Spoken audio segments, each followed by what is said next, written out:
Hello, and welcome back to the virtual version of the Games Institute podcast. Today, we are here with, as you can see, Pamela Maria Schmidt. Say hello. Hi. And of course, I'm Marisa Benjamin, one of your co-hosts. And I'm Tobin Rossico. And let's dive right in. Pam, thank you for being our first, I would call it, experimental guest, trying to do this virtually. We can't really have the full setup for you in the Games Institute studio like we would want to, but so far so good.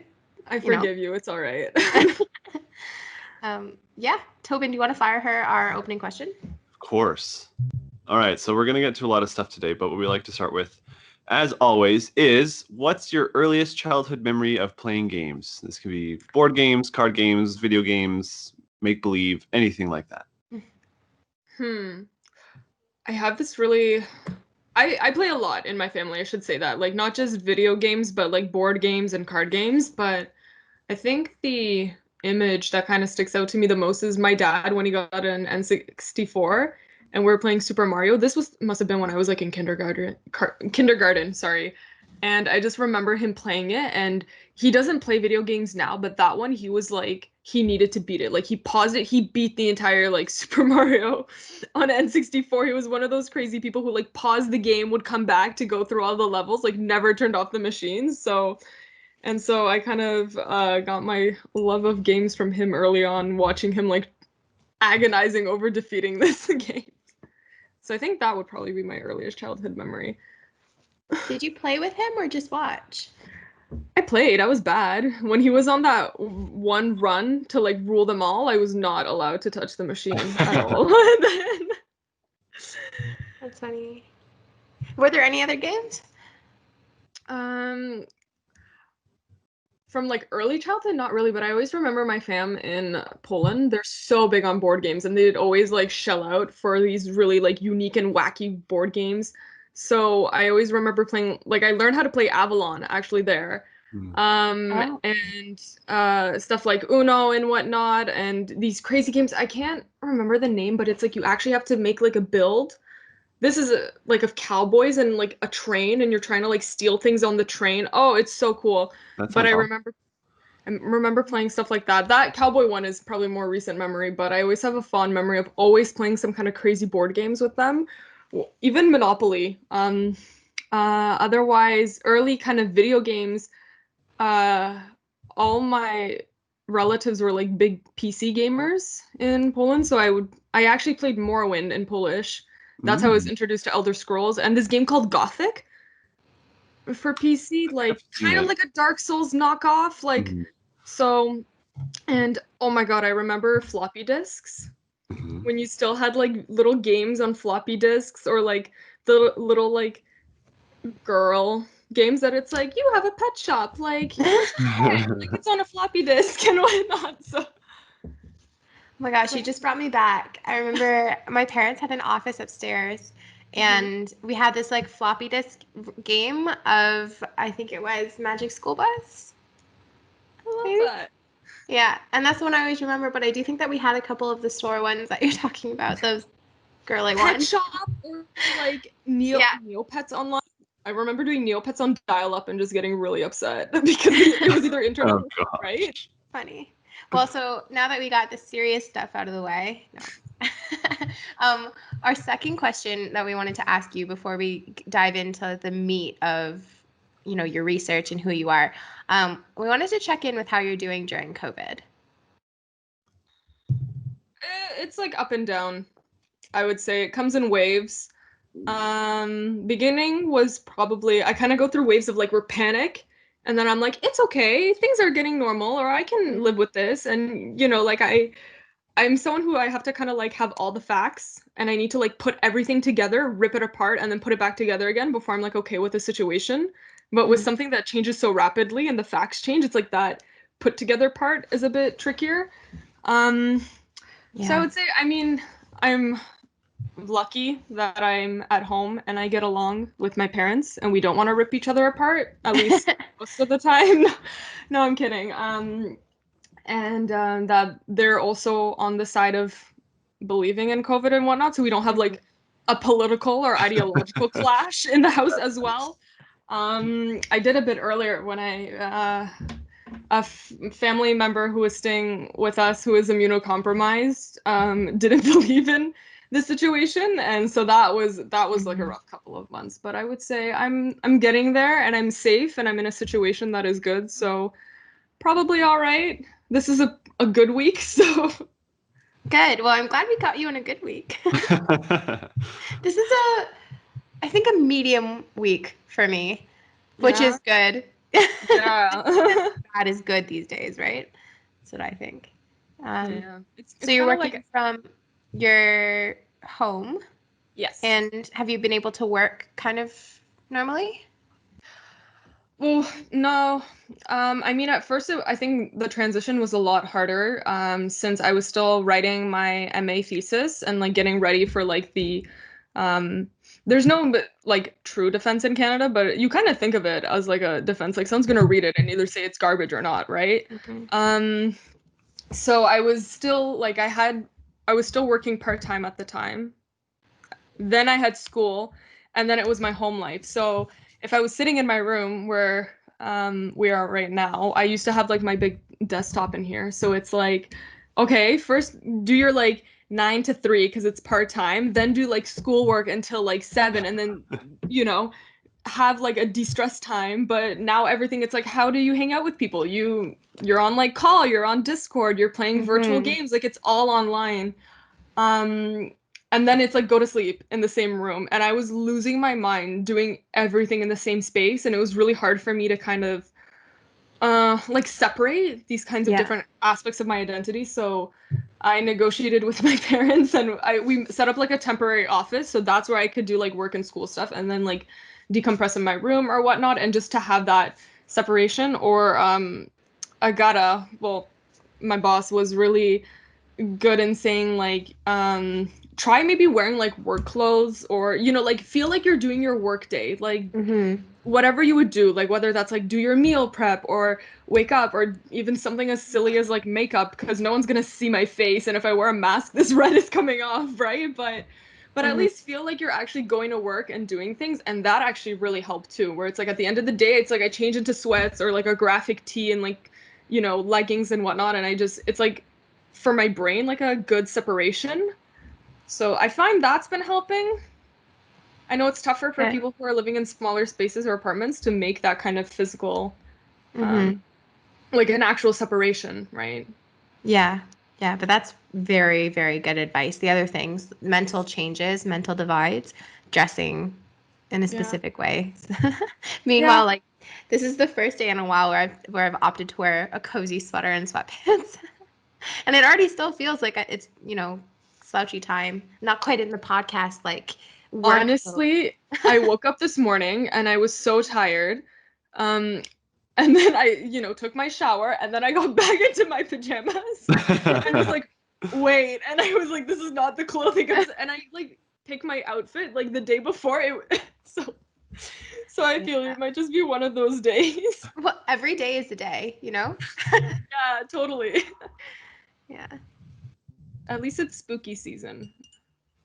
Exactly. Justified. And it's getting colder now, so you can justify wearing sweatpants and cozy sweaters and stuff. I think that's the problem too, is I just don't deal well with summer in general. I don't do well with heat. So also just like, inside, outside, like being freezing and then like 36 degrees and humidity and then it's like I try to dress for work clothes. If I want to go outside for a walk, I'm like sweating, shower 5 times. Like, so even just being able to go outside and not feel like the sun is trying to murder me, or actually go for a walk and not have to change every 5 minutes because I'm sweating through everything is probably boosting my mood as well.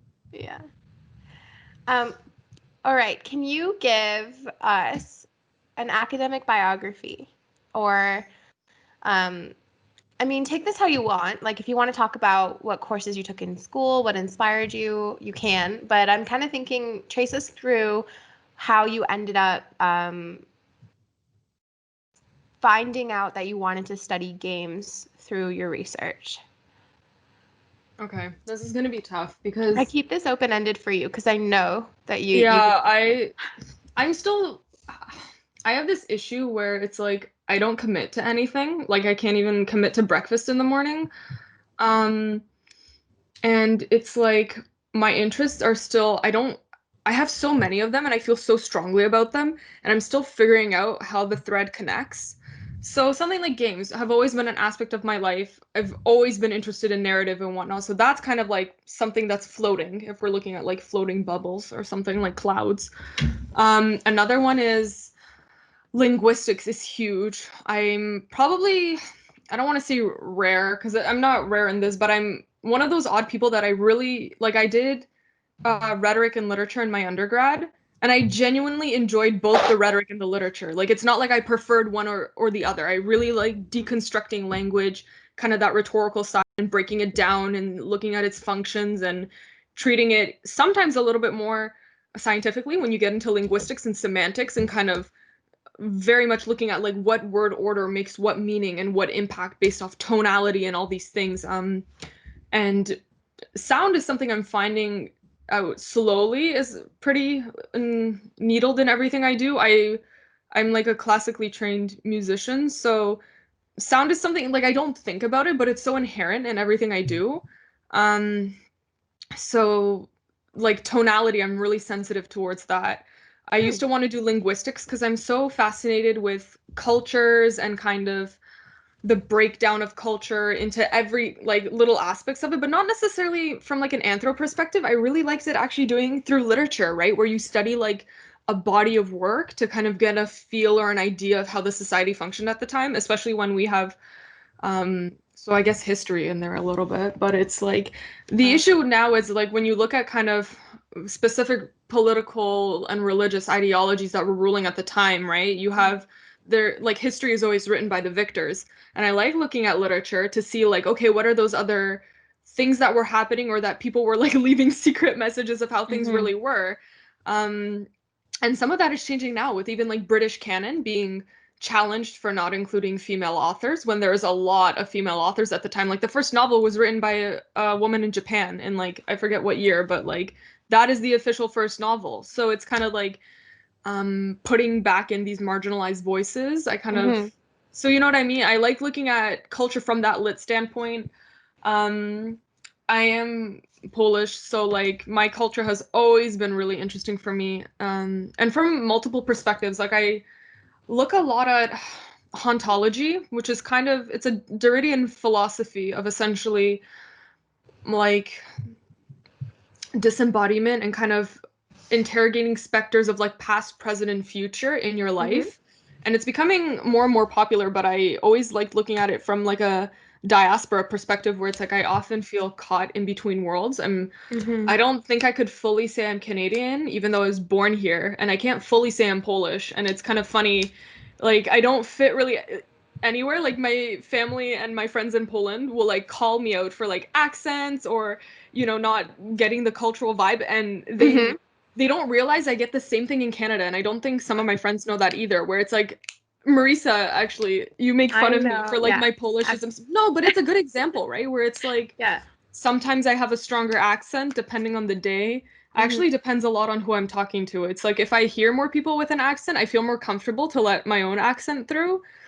So it's like I don't get all like the nuances of growing up in Canada because I had like Polish school and Polish TV and my grandma raised me for like 3 years, right? So it's like I really resonate with like hauntology and all these kind of theories of disembodiment and feeling trapped in between worlds and kind of having to listen to or how generational trauma and these kind of specters affect us throughout our life. So this is like another sphere of my influence and Yeah. kind of tying it more into Slavic culture. I used to want to do my MA in like Slavism and just kind of like I guess interrogating culture, but from my own past to understand it more and feel maybe more closer to that side of myself. So tying in like Witcher is huge. I love looking at Witcher from a Yeah. video game perspective and We'll from talk about Witcher. Yeah, for sure. um So just pause for a second here because I just want to anchor this please and do because it's all over the place. My yeah, research which is so interest. fascinating because this is the thing that so you and I have known each other now for 4 years or so. Five. Fourth. Wow. Good for us. Wow, high And five. this has always been true for you, right? Like you have all of these interests and your mind goes a mile a minute. And Yes. you know, but in the end you're able to pull it and focus it and make these really awesome research outputs that tie everything together. But then you'll pull up from it and say, okay, now I want to go and study this, and now I want to go and look at this. And I think that's really great, like to be a scholar specifically at an interdisciplinary institute with the ability to go and have all of these interests. But I just want to note for our listeners who maybe don't know you that you are currently working at the Games Institute actually as the, I always get this wrong, projects facilitator. Research projects facilitator. Research projects facilitator. Yeah. And you recently finished your Master of Arts in Yes, I did. experimental digital media and English. Mm-hmm. And yeah, you finished your major research project. So you'll probably, I'm talking to the listeners for a second. Listeners, you'll probably hear Pam say things like MA and MRP. MA is just Master of Arts, and MRP is her major research project. So yeah, why don't you, I mean, feel free to continue, like, just talking about all of these things that you're interested in. But also, I mean, talk about your major research project a little bit. Yeah, let's go into it actually a little bit. This actually ties in a bit more into the game side. I'm also interested of looking at like kind of like I'm not a I shouldn't say I'm not a fan of horror. I like horror, but I like things around horror and not the actual like gore or the scary bits. So I like looking at like metaphor of disease, monstrology, Bakhtin's theory of like the gross reality versus the carnivalesque and stuff like this, and how I interrogate pop culture and like internet archaeology. Like I'm all over the place, like digital culture, historical gastronomy, like whatever kind of. I just it's tough when you have so many interests. Like I envy people who are like, this is what I want to do and this is what I'm gonna like. I can't. I get bored so easily and I can't commit to anything. Yeah.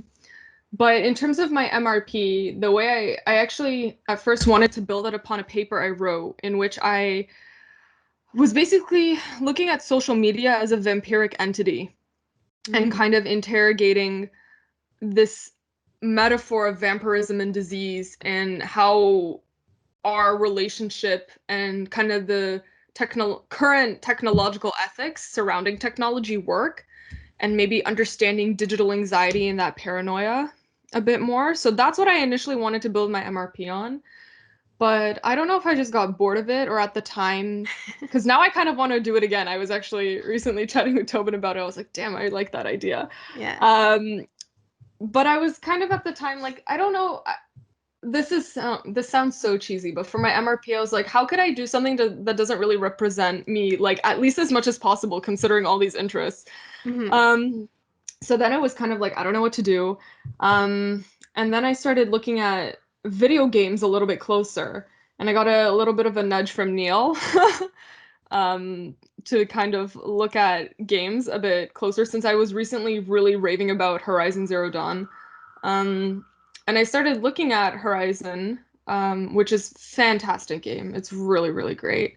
That kind of has a lot of things going on in it, and it kind of clicked with me. I was like, wait, why is the apocalypse or apocalyptic scenario always like mitigated at like the last minute?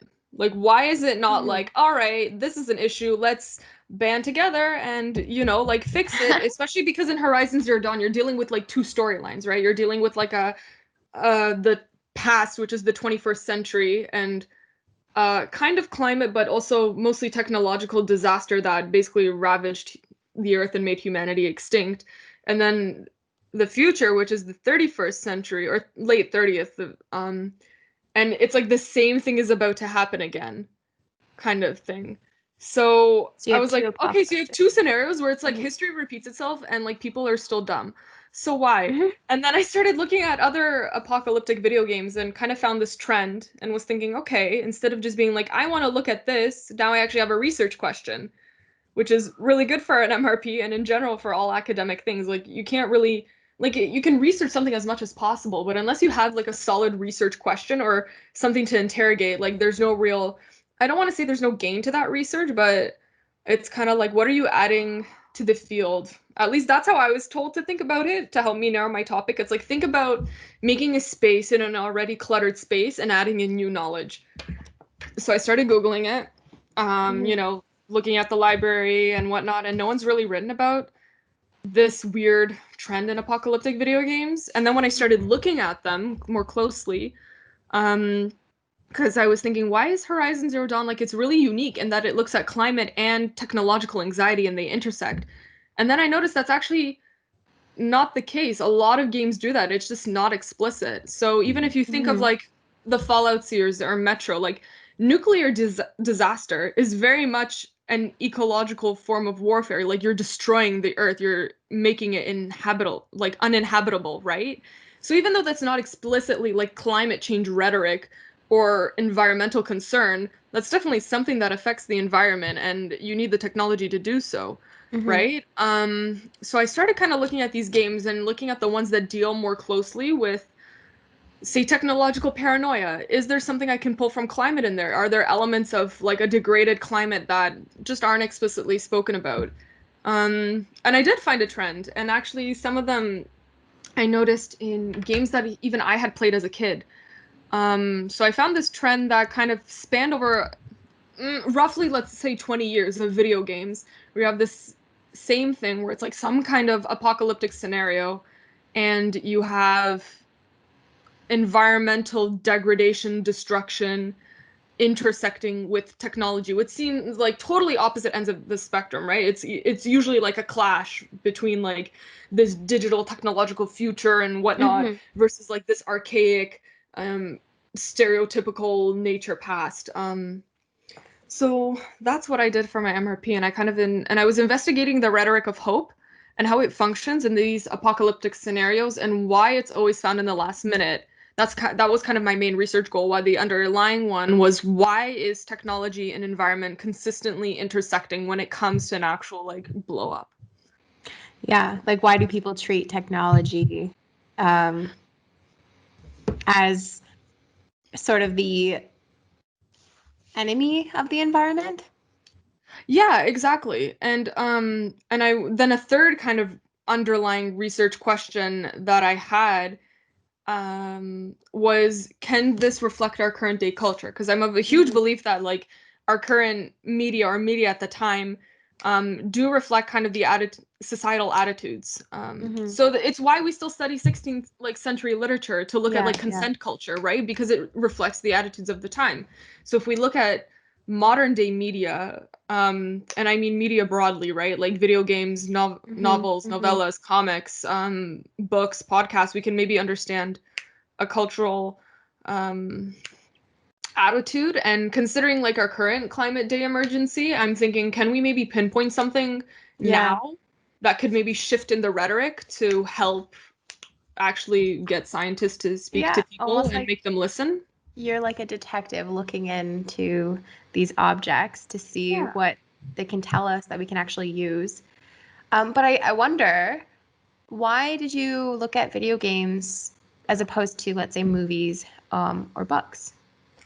So, I can answer that in twofold. One, one reason was I'm not a big movie person. I can't commit to a TV series. Like, it's so much work, and I'm just not a big fan of movies. If that makes sense. Like, I watch movies if I need to, kind of thing, and I like movies, but I'm not someone who's like, let's binge Netflix for 7 hours, and I can't do it. And I also have, maybe it's like a bit of a distance, because I know if I fall in love with like a series, like I will like rip it apart, I'll read everything about it, do the investigation, like I get too invested. So maybe that's also me just needing a step back. But also video games are like, unlike novels, which are slowly losing the threshold for this, like video games are like one of the largest gross income media of our time. Like to create a AAA game, like the highest tier company of video game, costs more than a Hollywood blockbuster, and it makes like 5 times more than a Hollywood blockbuster does. So your outreach and impact on people is much, much larger. And demographic is all over the place, unlike specific movies or films, which might, like YA novels are usually for like young adults. It's like video games, it's really tough to nail down a demographic, because even if you're looking at maybe the demographic of consumption, you might assume it's on the younger end, but then you're looking at developers who are imprinting their bias into what they're creating that are much older, right? Like that it's not like you have 16-year-olds making things for 16-year-olds. So it's all over the place. And I think you're getting if we're looking at especially the climate emergency and looking at societal attitudes, like video games are a much larger outreach to like a global demographic, essentially. And I think we need to start slowly looking at games as like the game or the information age, as it's been called, is really the gaming age. Like so much gaming technology and gaming trends affects mass culture, right? Even like techno obsoleteness, right? Where your phone, like your Apple device dies every few years because the new one is coming out and they're forcing you to buy it. Like that came from video game consoles and generations, right? Or if I'm not mistaken, I feel like someone's going to yell at me for this, but I'm pretty sure haptic technology started in video games first and now is bleeding into other aspects of society. But please correct me if I'm wrong. But the Rumble Pack, that's where it all started. Yeah. N64. Well, probably it would have been like the Power Glove, so that would be earlier. But yeah, that idea. I think it really got its footing in gaming technology, similar with virtual reality. Like there's a lot of these technologies that people started tinkering with, but didn't really find a lot of uptick, or they didn't. I guess a lot of people. It didn't. Not until they've reached gaming audiences did these technologies have the. Yeah, exactly. Thank you for helping me flesh out that thought. I can see you like getting there and not grasping. Yeah, like virtual reality would not have been able to advance if it weren't for the gaming community really taking it in. So 100%. I wanted to ask what were the games that you looked at your MRP, and then after that I have a follow-up. Cool.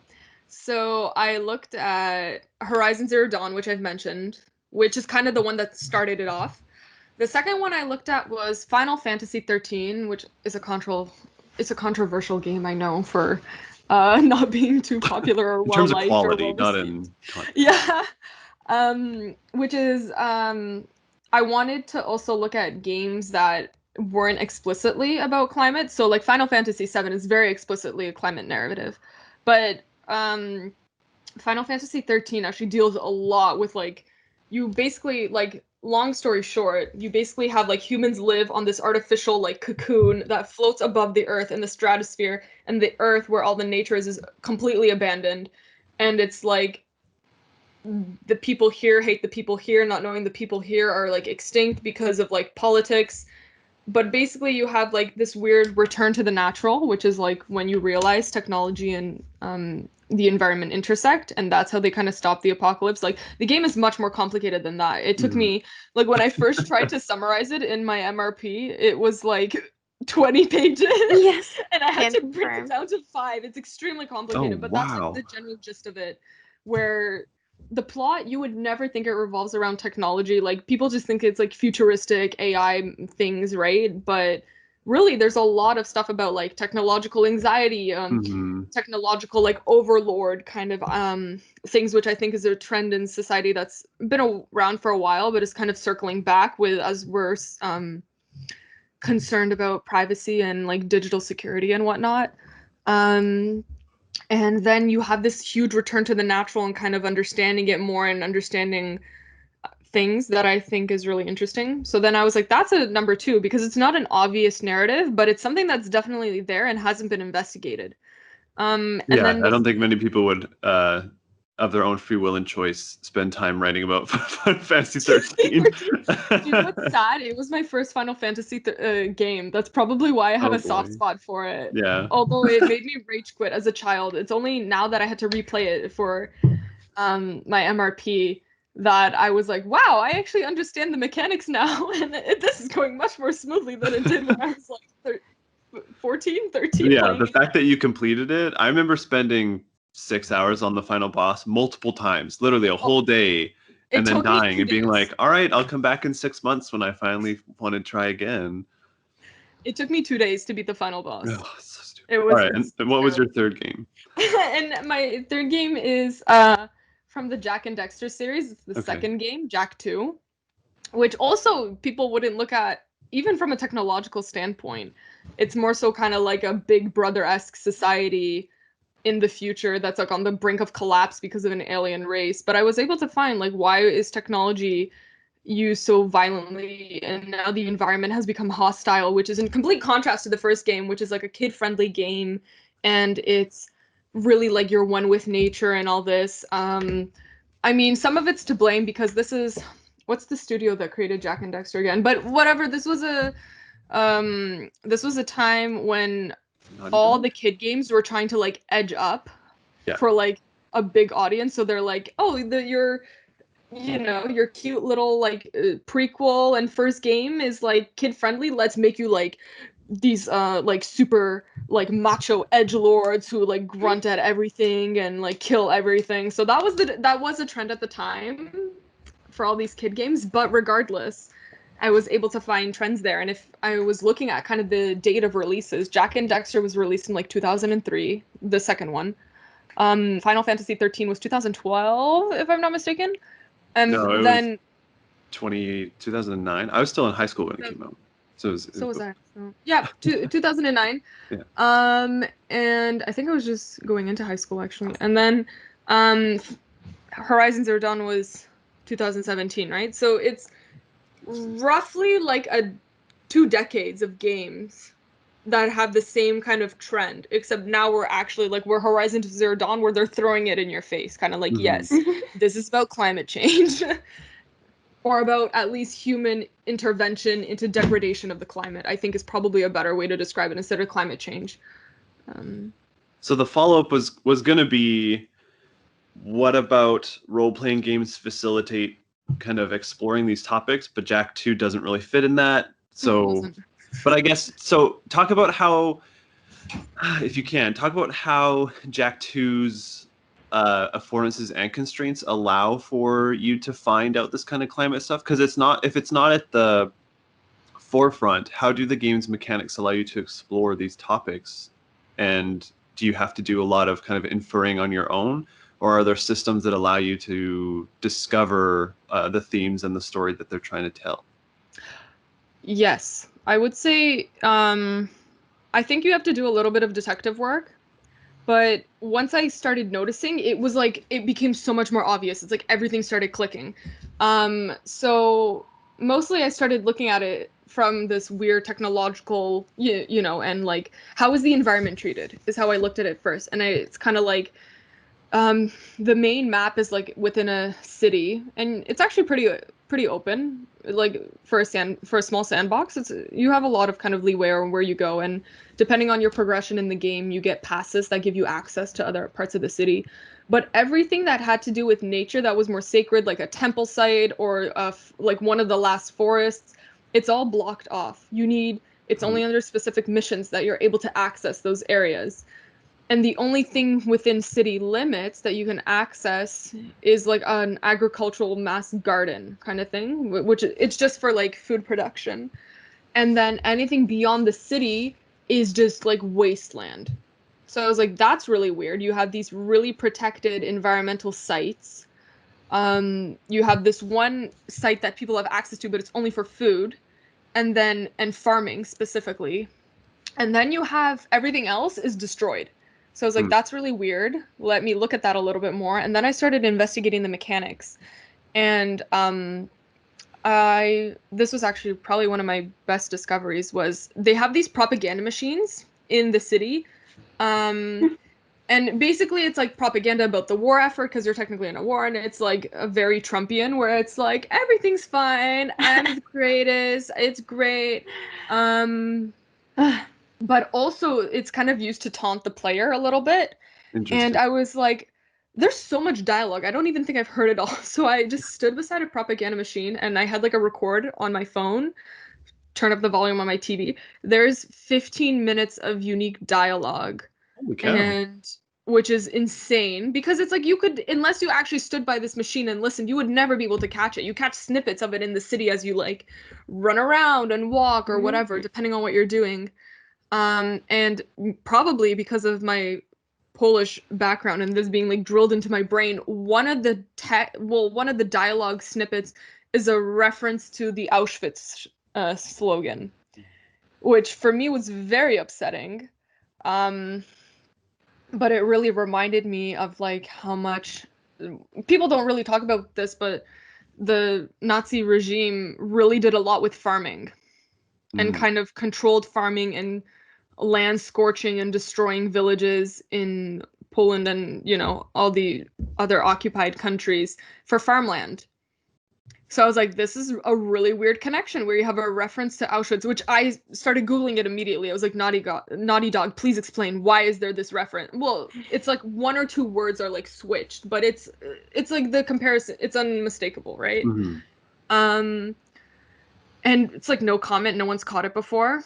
So I just kind of started looking into some, there's actually a lot of Judaism studies that deal with environmentalism and trying to interrogate like these Holocaust sites that are now like overgrown, right? Or kind of nature reclaiming. So I started looking at like this, where the only thing you can access in the city is farming, everything else is preserved, and then I have this reference that's really, really upsetting. So I guess it was kind of a blend of me doing some detective work and noticing things, and then having to kind of look at mechanics and whatnot. Where this is like, it's a random machine, right? But 15 minutes of unique dialogue is huge. Yeah, that's for pretty a game from 2003. Like, so then would you say that in well, I don't even know if in Final Fantasy 13 it would have this kind of stuff, but in Horizon Zero Dawn, would there be like scrolls or tomes or stuff like that that you find that is diegetic world building in game, or is it the same experience where you have to go to the internet and see what people have kind of hypothesized and stuff? I think it is more diegetic. I think mostly because I think it's related more to our culture. So they even note like there's some notes about VR and ghosts in the machine, and I was like, hauntology, there you go. So maybe it's just from my own knowledge I know these things, or there's like references like, how dare you make mosquitoes extinct, right? It's like you can infer a lot from that without having to do investigative work, but maybe that depends on your age and your interests as well as how much you just have and background knowledge. So for Horizon Zero Dawn, I would say I also tried to avoid like because I knew the main story, but I did really try to look into like environmental storytelling and what was not really revealed. You know what I mean? Where it's like I would really have to go out of my way to collect all these little audio clips, text clips, and whatnot, and emails that you have to scan and look at if there's anything unique in there that I could use. And actually, with Horizon Zero Dawn, not so much. I would say Final Fantasy 13, then I had to do the most kind of inferencing and not necessarily Googling, but a lot of investigative work. And the problem with that game is it's very, the narrative is forced onto you. There's no, like, you can't really explore anything. Like, and even there's no dialogue options. It's not like you can go to an NPC and have like a full conversation. You press like talk, but it like spits out a generic line and then there's nothing else, right? So that one I had to do a lot of kind of legwork on my own to make connections. Wow. This is all so like it's really overwhelming. Yeah, it's really interesting to hear you talk about how you let all of those other interests that you were referencing in the beginning, how you let all of them come and inform the way that you study text, study games. Because it doesn't go away when you shift your focus to something specific. It's there and it helps you when you're doing your detective work. I like you noting it as detective work. That actually makes a lot of sense. Well, I mean, I'm not capable of doing that type of thing, to be honest. Like, this is a very, very specific style of research that not many folks would be able to do.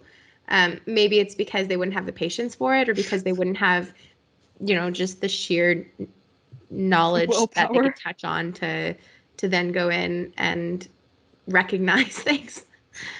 Because I'll be honest, like, as a Jewish person, I'm sitting here thinking, what? We have some bodies of scholarship about environmentalism? That's so cool. I'll send it to you. It's really interesting. Yeah, please do. So this is really great stuff. I'm also thinking about how amazing it is that you are now working at the Games Institute because you live and breathe games research in a way that I certainly don't. Like I do it from an awe, I guess, kind of perspective, but you actually are that games researcher. So I think that that works really well with what you and I both have to do in our respective roles. Can Yeah. you talk a bit about what you do at the Games Institute? And maybe Tobin, I'll push you to probably spearhead asking the questions about this since I know too much. Sure. Sounds good. So essentially I oversee now like the day-to-day operations of the Institute as well as project management. And so day-to-day operations is like overseeing our ops coordinator slash ops assistant and kind of, liaising with university entities, making sure equipment is out and all that. And that's mostly because I have a knack for organizing and I don't forget anything, which is kind of a blessing and a curse. I feel like I used to think I have photographic memory because I could remember things so clearly and see it like in my head, but now it really depends. But so regardless, I have a pretty stellar memory and I don't forget anything. Like I don't forget anything. And it'll like even one day if I forget it for a moment, the next day it'll like click at midnight and I'll remember it.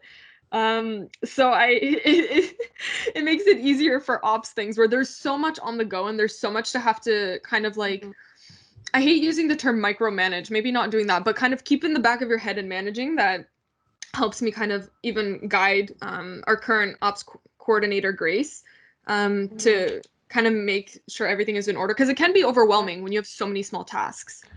So just to clarify, ops means operations. Yes, yes. And from the project management standpoint, it's kind of where I help keep projects kind of on task that are happening at the GI based off of grant opportunities and partnerships with industry or other institutes.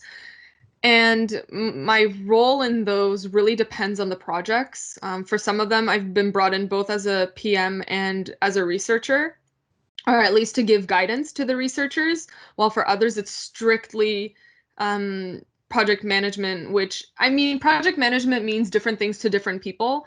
In bigger companies, the role is much more narrow because we're really a small team. My impact is a little bit more broad.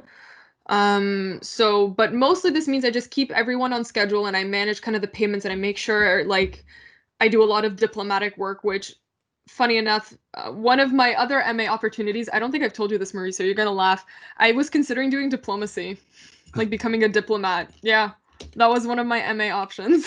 Like not studying the game diplomacy, but becoming a No, not like becoming an actual like I can see that. I can see that for you, but I I think you can't. I'm would too aggressive. I think you're probably a lot happier doing what you're doing because that's a taxing role. It is. It really is. And there's so much like etiquette and like biting your tongue when people are being bigoted that I just am not like I'm the person who would like lunge across the table and like choke someone all in jokes. I'm thinking of like that one movie where someone just like lunges across. Like I can't. But anyways, so probably a better thing. But I do deal with a lot of the kind of liaising with both the inner university kind of network because we're a massive university and kind of getting all the signatures or bodies involved that need to be involved to know about things going through and depending on the level of partnership, whether it's a MyTax, which is a specific type of grant that goes through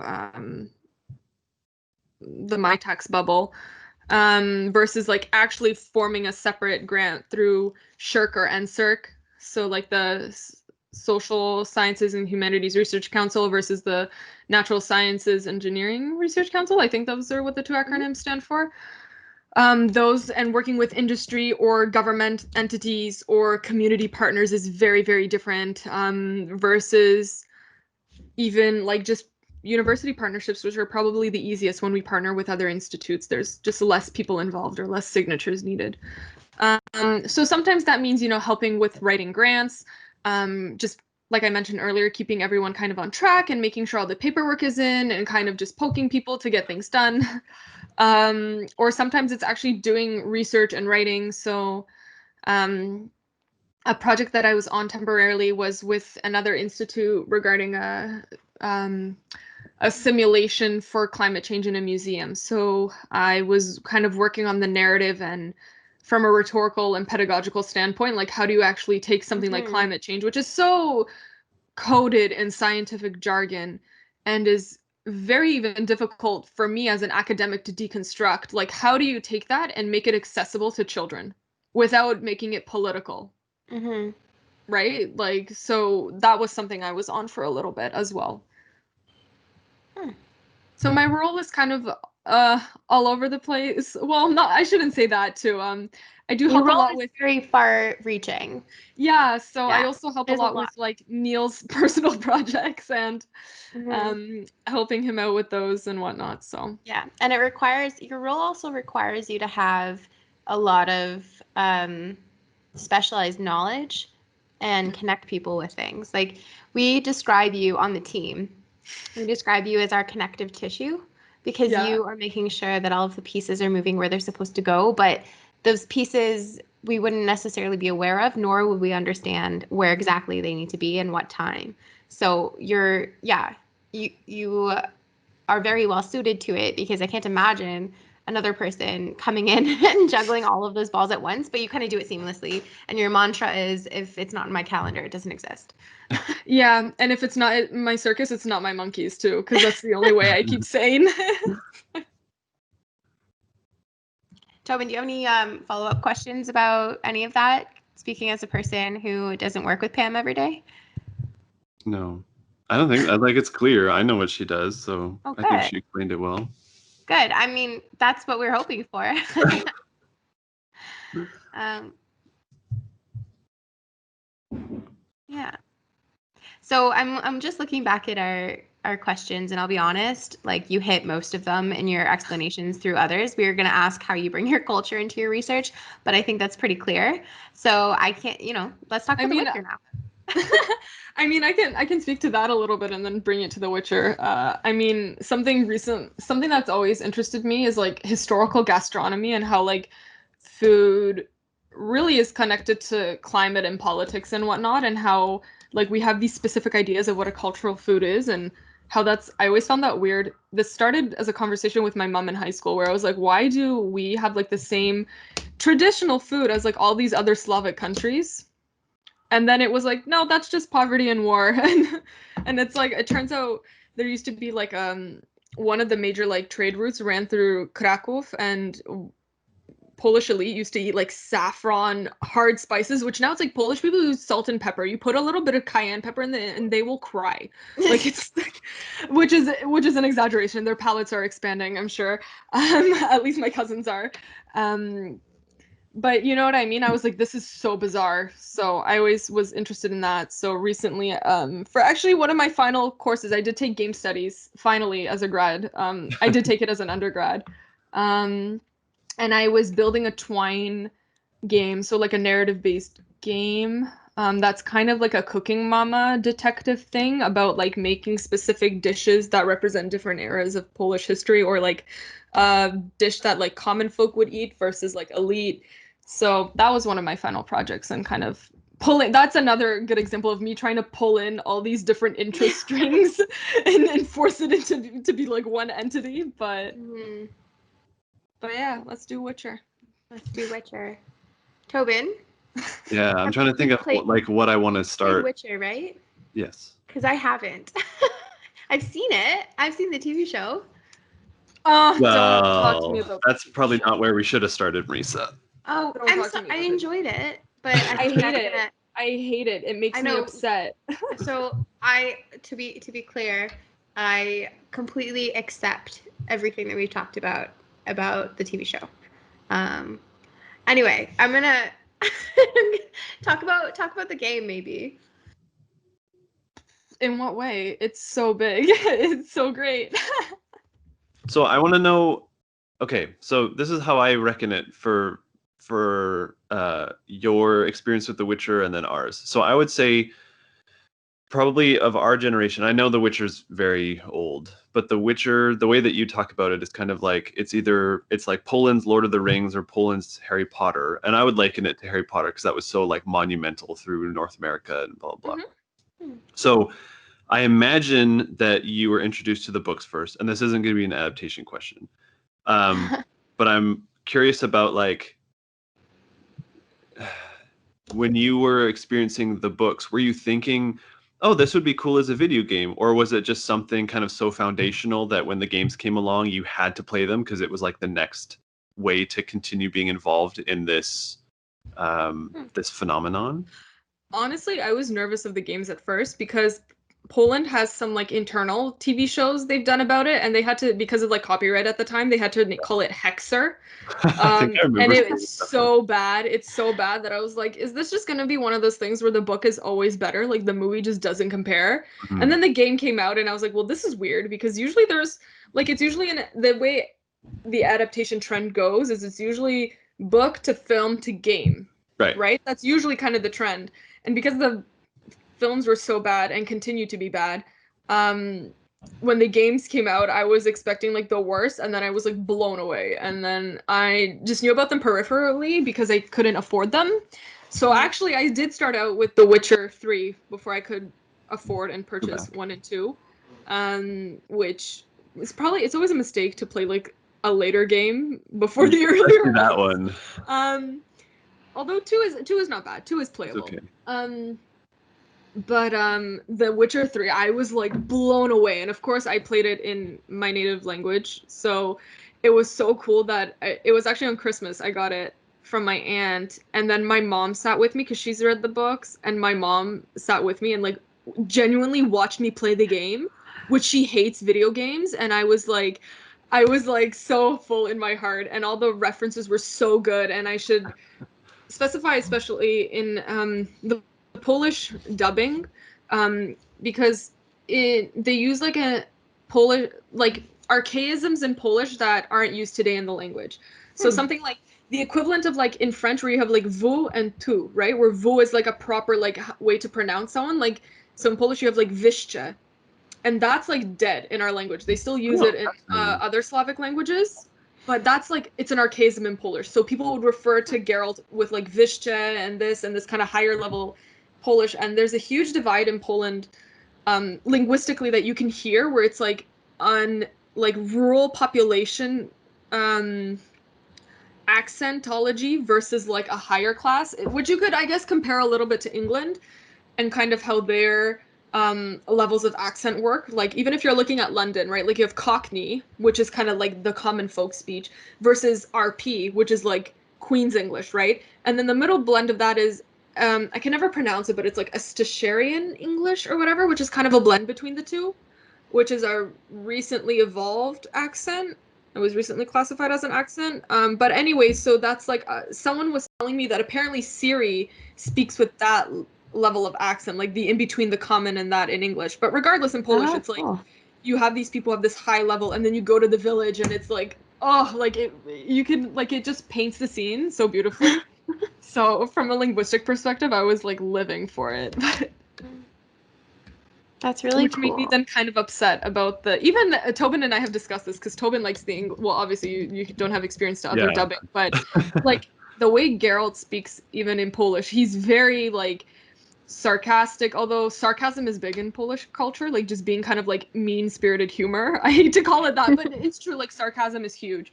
But very kind of like witty, sarcastic, very like high level of Polish accent, like kind of like an upper class dialect, I would call it. So very educated, very witty, very sarcastic. And then the English one is like this ranger voice, and then it downgrades even further into the Netflix where he just grunts and swears, and I'm like Henry, you played the games, like why would you do this? But you know, he can't always change the script, right? But how do we reckon that? Oh, sorry. No, I was just go ahead, keep going. I mean, because I want to talk. I want to ask about the TV show selfishly because I. so let's you know, fight. you've told me a little bit about why you don't like it. you told me a lot about why you don't like it, but I still enjoyed it, and I think that it's not terrible. I call it terrible because I'm dramatic, but yeah, I mean, I find it entertaining, and I appreciate it for its aesthetics and the story, actually, because it was my first ever exposure to the story. yes. But I'll make a commitment to you that I'll go and read the book in 2021 when time is a thing again. Yeah, so I'll go and read it in 2021. And actually, I want to ask as well. Sorry, I'm double loading this question, but I also want to get you to commit to streaming The Witcher during your office hours on Discord. I can try. I tried doing Horizon Zero Dawn because you have to like download this software for PlayStation, but and sometimes it works really well and then sometimes it lags, so I'm still figuring out that, but I will definitely stream Witcher. But I will stream it in Polish and you will have Polish subtitles and I don't care. Amazing. Okay, but yeah, so the question No, about I'll put in English subtitles then if I stream it in. Let me qualify the question about the TV show a little bit. Please what do. what do you think that people who are not Polish or do not have any Slavic roots, what do you think our takeaway should be from engaging with the Witcher video game and the Witcher TV show? What should we be noticing and what should we be appreciating? Okay, I'll have to backtrack this question a little bit because it even causes some controversy in the Polish community. It was kind of, I would say, the reception of the Witcher TV, like Netflix TV show, was 50-50. And a lot of this comes from Sapkowski as an author is very good in terms of being like, he kind of lives death of the author in that sense. He's like, you have full creative control. I can be as a consultant for material, but you like he's like go wild kid. Like we all know my books are better. That's kind of his approach. And it is true that Witcher isn't entirely Polish. Like there is a lot of mixed fantastical elements. You have elements of Anglo-Saxon folklore, you have elements of Celtic folklore, Arabic folklore, right? With like the genie. Like that is from the Middle East kind of earlier legends and whatnot, and you have some even some Asian in there as well. So he really does a mishmash of folklore, which is why I think even as the games, it just appeal to so many people because you could kind of pick little parts of your culture or stories you were familiar with and resonate with that. So I think that definitely goes to the massive success of the series. But Sapkowski is an economist and a historian, and even like his one series Narraterum is kind of like a, what is it called? It's like the genre is like fantastical history or something, right? Where it's like you're using historical elements, but it's a fantasy novel, whatever that genre is called. But it's actually from the Void, however you say it in English, basically province from where I'm from in Poland. It's like the action is based there. And my uncle was like, you have to read this so you can learn some of like, even though it's fantasy, like the history of like where we're from, because it's literally set in our province. So I feel like some of that is just inherent in his writing. Like The Witcher itself is a Slavic concept. And a lot of the demons that he uses are from Slavic folklore, which I think is really cool because paganism and Slavic mythology is very difficult to study for Slavic folklorists and those kind of like religious and fantasy archaeologists and whatnot, because of how like political the Catholic Church was and how quickly it was an oral tradition, got wiped out. Like this was before reading and writing. There's actually this really sad documentation from Ukraine that's like when Kievan Rus was still like a kingdom, and their first ruler at the time became Christianed as Michael. There's apparently, I read it, but it's like this old documentation. It's like one of the only documents of like apparently he carved like all the gods in these massive oak trees, and the moment he took was baptized and became Christian, they like threw all these massive like idols into the river, and apparently there's a documentation of people wailing as they basically watch their like religion be washed away with the river. But my point is it's very hard to track. Like we still don't know much about like actual how the religion functioned and all that, but we do have like, especially through fairy tales, it's kind of the remnant elements of that Slavic paganism and old religion. So there's elements of that in The Witcher are dominant the most. And in terms of small Polishisms, Polish people argue about how Polish the books actually are. I would argue they're a lot more than people give them credit for. Something even as stupid as like plants.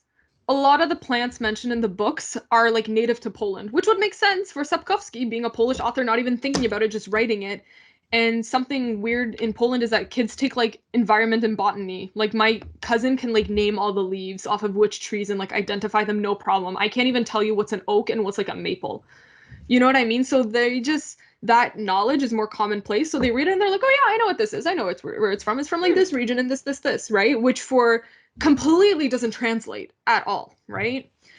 And I think CD Projekt Red really wanted to amp up the Polishisms and kind of the Slavisms in the book, which I argue is what made the series successful and put it on the map were the games.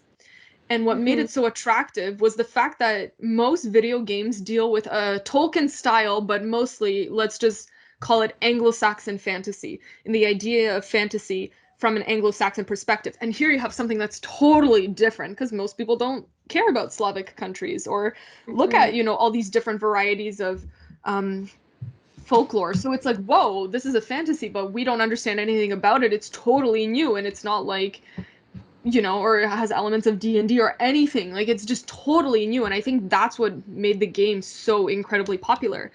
But the team from CD Projekt Red, like, they took all their Polish love and like threw it into it. So it's even something as simple as like, if you go through the villages, I'm thinking especially Witcher 3, like you have all the houses have like very Slavic elements. There's even like the little flower chandeliers. Those are called like pająki, and they're like symbols of like keeping your house safe or whatnot. So there's even small stuff like that that's just in the inherent design of the game, or even like Dandelion, who this okay, we'll get into Netflix later. Um, but Dandelion in the Polish dubbing recites like a piece of Adam Mickiewicz's poetry, who is like the person, like the god of Polish literature, essentially. Like the founding father of Polish literature is Adam Mickiewicz.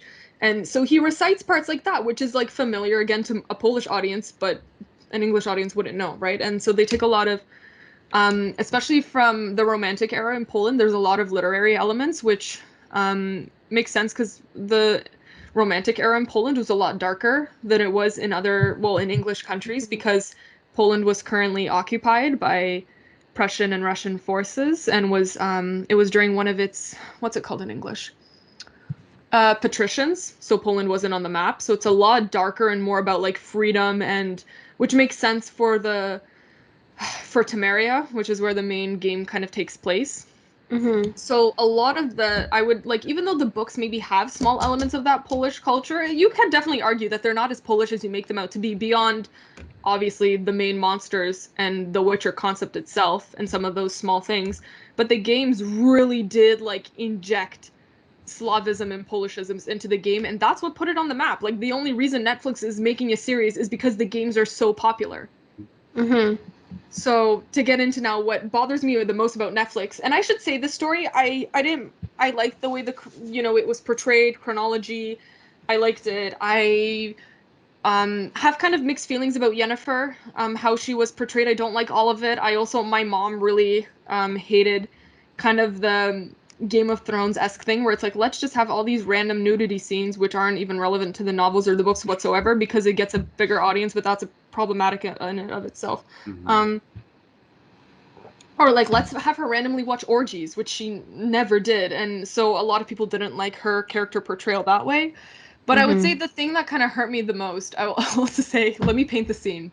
So it's Christmas. This is Christmas 2019. Finally watched the TV show. It's like the 25th of December. It's Christmas. We all sit, like my fam and me, in our pajamas in front of the TV, finally watch the series, and it's like 5 minutes into the episode, and my dad is like, what the hell is this? Because what they basically did is they took everything about what made the series like unique and Polish and destroyed it. It's an, like, even the costume design, the music in it, or like the set, it's all Anglo-Saxon. It's all Anglo-Saxon. They basically took everything that made it unique and Polish and like threw it out the window. And the main, I think one of the producers, he's Polish, he got so much backlash for this. And he's like, the books aren't even that Polish. And the director, she said the same thing, and I'm like, you cannot say that as an American woman, that the books aren't Polish. Like, you can't say that. And so, you know, apparently all the authors read the books and they're basing it off the books, which is BS. But basically, they made it an Anglo-Saxon fantasy, and that's what really upsets me. It's like, thank you for taking my culture and going like this and throwing it into like the garbage can. Yeah. Which is That's also a really- shame because I know like Henry Cavill, who played like Geralt, has played the games. He's a huge gamer, and it's like, dude. But so even something as silly as Geralt's personality, like he is even in the video games in the English dubbing, that's not his personality. He's not this like doesn't say anything and doesn't, like, or weird like I don't understand why they did specific translations. Like wilkołak is the Polish word for werewolf, and in the Netflix series they're like a wilkołak. I'm like, it's a werewolf. Like, why would you pick and choose like which words you're using to make them sound like exotic? Because then other monsters, they use like the English name for it. So I found that weird. Or even how it's like jaskier in the English dubbing of the game is dandelion, because that's what jaskier means. It means dandelion. And then in the Netflix show, they're like, let's keep his name Jaskier. And I'm like, what? Like, why? Or even the horse? I don't, like, I think it is in the English dubbing of the game, they call it roach. Yeah.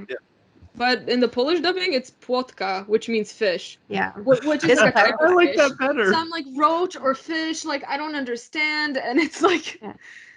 So, Just clarified things for me, and it helps me like wrap my head around it, because we're not talking about an adaptation issue here. We're talking about like a cultural erasure in the text in the game. That's what it is. But like, and it's...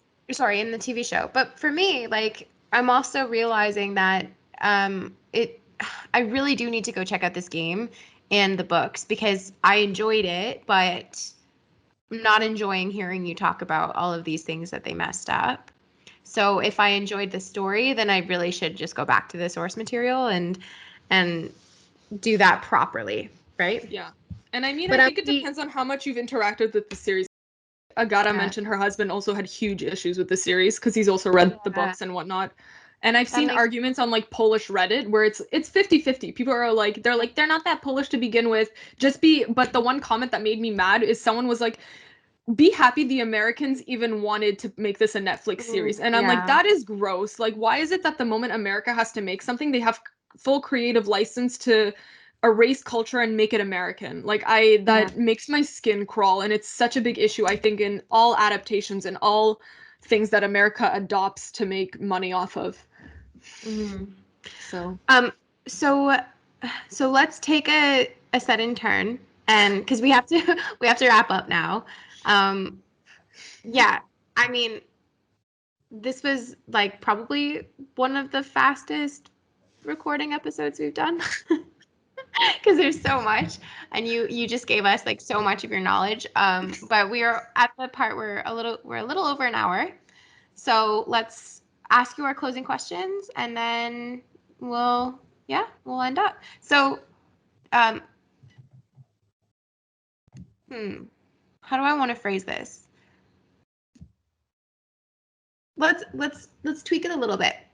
If you were to get everybody in the world during COVID to play a game, what would it be? And yeah, very, very quickly, feel free to mention why. I would get some game that teaches people how to wash their hands because I think it's important. Or actually, all jokes aside, I think actually Celeste, because Celeste is about mental health, and I recently played it, and as someone who suffers from a lot of anxiety and panic disorder, the way Celeste approached mental health, and it's, first of all, the game aesthetically is stunning, but the story, it's so well done and so cute, and it made me think about my own anxiety and how I've been approaching it and whatnot, and it was such a good like breath of fresh air and just made me feel so like mentally good and put me in a really good headspace for a few days, that I think during COVID everyone should really play Celeste. It's not that, it's like what, $15 on Nintendo Switch, or you can get it for $15 on itch.io to play on PC. It's really cute. Oh, that's so lovely. That's such a good note to close on. Thank you. Yeah, thank you so much for joining us this morning. Thank you for having being me. our first experimental virtual guest. And I would say this experiment was a success. All right, take care, Pam. Thanks, everyone.